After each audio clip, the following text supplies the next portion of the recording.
գիտական վարկածը գոյության իրավունք ունի, սակայն գիտական մեթոդաբանության թույլատրելի սահմաններում։ Իսկապես թվում է ամեն ինչ պարզ է, բայց որպես ամփոփում այս ամենի կխնդրեի նշել, թե ինչի կարող է հանգեցնել գիտականի ու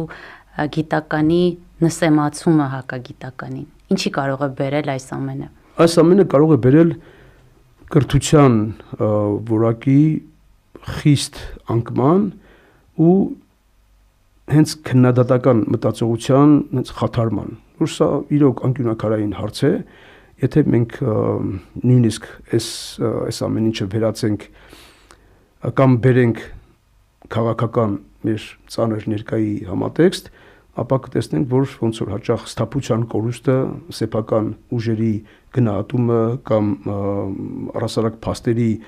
ողջամիտ արձանագրումը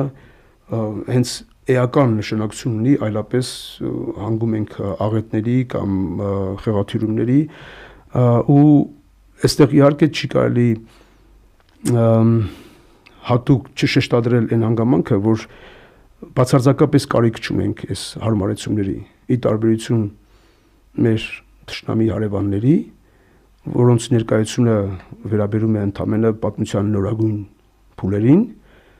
նկատի ունեմ հայկական լեռնաշխարհում նրանց ներկայությունը, հայկական լեզվամշակութային ամուր ներկայությունը հայկական լեռնաշխարհում անժխտելի է, փաստորեն միակ պատմական փուլերի միակ տերը եւ ժառանգը հայկական լեզվաէթնիկական միավորն է, որը անցել է բազում աղետների միջով, բայց շարունակում է պահել իր ինքնությունը։